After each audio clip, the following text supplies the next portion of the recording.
आपको आप रूल्स पढ़ने जजमेंट देनी पड़ेगी प्रेसिडेंट चेंज करने। If you want to assist us, please assist. Otherwise, please take a seat. Have a seat, please.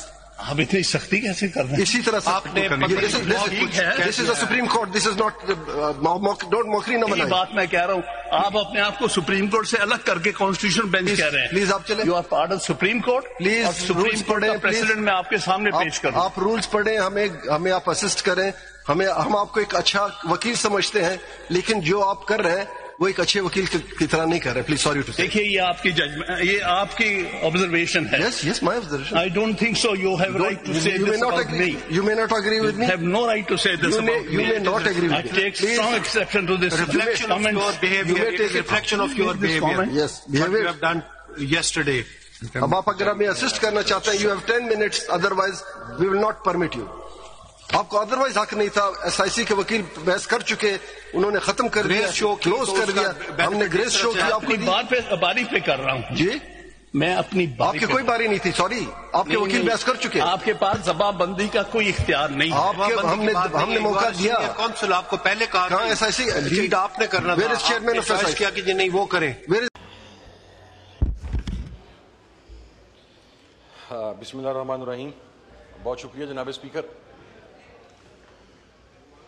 जनाब स्पीकर, सबसे पहले तो मैं हमारे वो तमाम अराकीन जो बहुत एक्टिव थे और उन्होंने कमेटीज़ में एक्टिव रोल प्ले किया, आपने उन्हें अप्रिशिएट किया, तो I appreciate your positive gesture.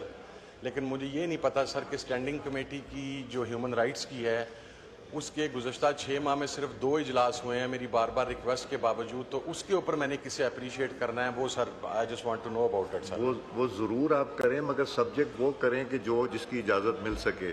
मैं सर अभी जहाँ नहीं हो सकते, मैं अभी उसकी ऊपर आता हूँ। आप प्लीज मूव कीजिए जी सर, तो हो जाएगी। मैंने तो बल्कि कहा था रिक्वेजिशन कर लें, कुछ मेंबर्स आए थे गवर्नमेंट साइड के, मैंने कहा था रिक्वेजिशन कर सर जरूर। सर ह्यूमन राइट्स की जो पोजीशन है पाकिस्तान के अंदर, वो चाइल्ड अब्यूज के हवाले से हो, वुमेन राइट्स के हवाले से हो, वो पॉलिटिकल प्रिजनर्स के साथ गैर इंसानी सलूक के हवाला से हो, या बेतहाशा जितने भी ह्यूमन राइट्स के इश्यूज हैं बदतरीन सतह पर है इस वक्त पाकिस्तान के अंदर सर। आपकी ह्यूमन ट्रैफिकिंग हो, उसके ऊपर हम सिर्फ डॉक्यूमेंट्स देखते हैं। आपके वुमेन वेलफेयर हो, उसके ऊपर सिर्फ डॉक्यूमेंट्स सामने आते हैं। आपका चाइल्ड अब्यूज हो, उसके ऊपर सिर्फ डॉक्यूमेंट्स सामने आते हैं। और वो बातें जो सिर्फ कागजात के ऊपर नजर आती हैं, प्रैक्टिकली उनकी इम्प्लीमेंटेशन ग्राउंड के ऊपर हमें किसी भी सूरत के अंदर नजर नहीं आती।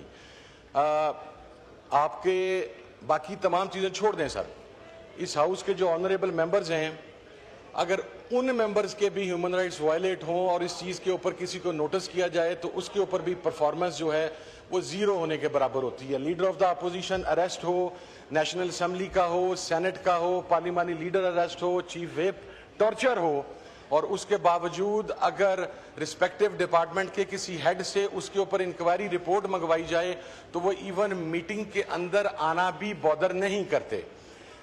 इतने पेजेस की सर 800 पेजेस, 700 पेजेस, 600 पेजेस की रिपोर्ट्स आती हैं, लेकिन at the end of the day अगर आप उन रिपोर्ट्स को पढ़ें तो वो पिछले साल का कॉपी पेस्ट ही होता है इस MR को आगे पीछे करके। हमारे लिए सबसे बड़ा लम्हा फिक्रिया ये है कि it's not a political issue. Human rights का जो इशू है ये अक्रॉस द बोर्ड तमाम पाकिस्तानीज का इशू है, ये पूरी रियासत पाकिस्तान का इशू है। लेकिन इस इशू के ऊपर किसी को बोलने की इजाजत नहीं है, इस इशू के ऊपर किसी को कोई फैसला करने की इजाजत नहीं है। इस इशू के ऊपर अगर किसी से सवाल पूछा जाए तो उसको जवाब देने से मना कर दिया जाता है। और पाकिस्तान ह्यूमन राइट्स की वायलेशन के हवाला से पूरी दुनिया के अंदर इस वक्त बदतरीन ममालिक के अंदर शामिल है। मैं सिर्फ ये बात कहना चाहता हूं सर कि ये ट्रेजरी बेंचेस हैं, अपोजिशन बेंचेस हैं, ये सिलसिला आगे भी जारी रहना है, लेकिन ये स्टेट की रिस्पॉन्सिबिलिटी है, हुकूमत की रिस्पॉन्सिबिलिटी है कि वो पाकिस्तान के शहरियों के जो गिवन राइट्स हैं, जो फंडामेंटल राइट्स हैं, जो आईने पाकिस्तान ने उन्हें मुहैया किए हैं, उनको प्रोटेक्ट करे। लेकिन मौजूदा हुकूमत उन राइट्स को प्रोटेक्ट करने के अंदर मुकम्मल तौर के ऊपर फ्लॉप हो चुकी हुई है। मौजूदा हुकूमत कोई रिपोर्ट देने के लिए स्टैंडिंग कमेटी को तैयार नहीं है। मौजूदा हुकूमत स्टैंडिंग कमेटी के कार्रवाई को बुलडोज करके यहां पर डायरेक्ट सर एक इशू जो स्टैंडिंग कमेटी के अंदर डिस्कस हो रहा था वो वहां से अभी अंडर डिस्कशन था, उसके ऊपर कंसर्न्ड डिपार्टमेंट को नोटिस हुए थे, लेकिन वो बिल यहां पर कौमी असेंबली में आता है, स्टैंडिंग कमेटी की अप्रूवल के बगैर वो बिल यहां से पास भी हो जाता है।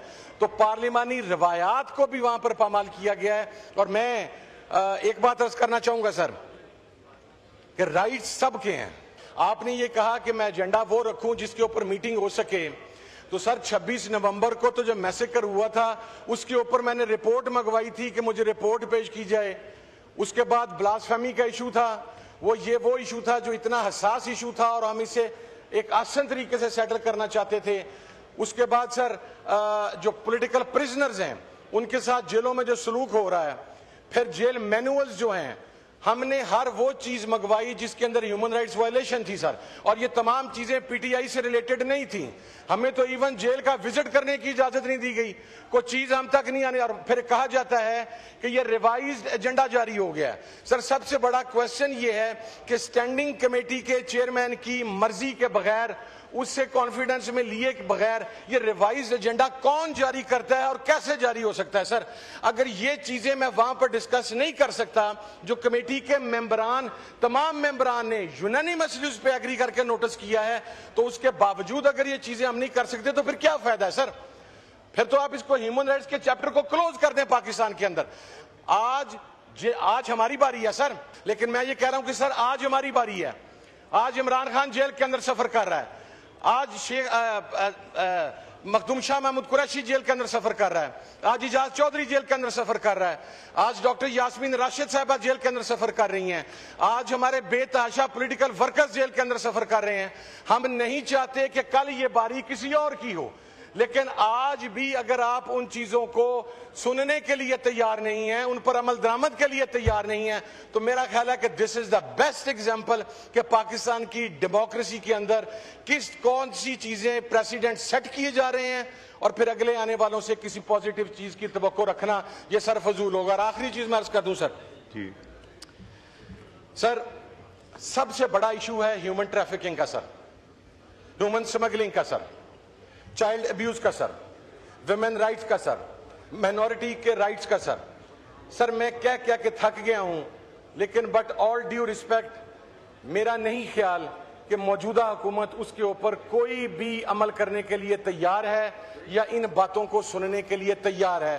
पाकिस्तान के हर शहरी की, अब वो बेशक पार्लिमान का मेंबर हो या एक रेडीबान मजदूर मेहनतकश हो, उसके लिए इस मुल्क के अंदर कोई ह्यूमन राइट्स अवेलेबल नहीं है। With all due respect I have to say that, and it is very unfortunate that this is been happening in Pakistan. हमारा एक आइन होते हुए, हमारी एक पार्लिमान होते हुए, हमारा एक डेमोक्रेटिक सेटअप, सो कॉल्ड ही सही या जैसा भी सही, लूला लंगड़ा सही, उस सेटअप के होते हुए भी अगर पाकिस्तान के अंदर ह्यूमन राइट्स की ये पोजीशन होगी तो ये लम्हा फिक्रिया है। और मेरा ख्याल है कि हम बहुत तेजी के साथ डिक्लाइन का शिकार हैं। इसके ऊपर हुकूमत को संजीदा तरीके से सोचने की जरूरत है। Thank you sir. Thank you ji.